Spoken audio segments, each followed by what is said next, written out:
With more than 150,000 deaths in the country, the wearing of masks is finally made mandatory in the House of Representatives. Members and staff will be required to wear masks at all times in the hall of the House. On Tuesday, Texas Representative Louis Gohmert had arrived with the Attorney General for a House hearing without a mask. He was then admonished for not keeping his makeshift mask on during the hearing.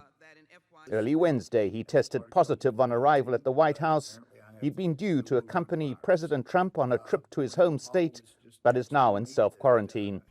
President Trump appeared with no mask during a number of the events in Texas. Seen here in close proximity to his former Secretary of Energy, Rick Perry, also maskless. And he continued to hype a vaccine that he erroneously claims has entered final clinical trials.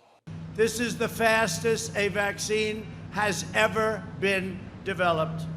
Together we will end the plague from China. We will defeat the virus. The president also continued to defend a video he had retweeted earlier in the week from a controversial doctor who claimed there is a cure for COVID-19 and that face masks aren't necessary for protection. He was making a statement about hydroxychloroquine with other doctors that swear by it. They think it's great.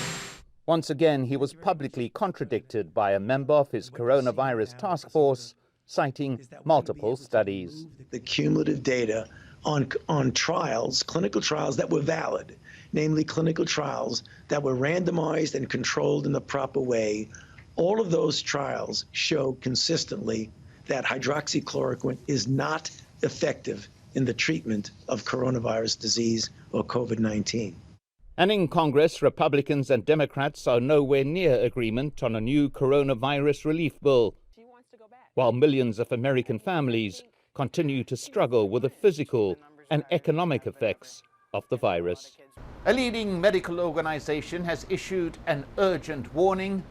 The American Association of Medical Colleges says, and I quote, "Decisive, coordinated action is urgently needed to save lives." It continues, if the nation does not change its course, and soon, deaths in the United States could be well into the multiple hundreds of thousands. Mike Hanna, Al Jazeera, Washington.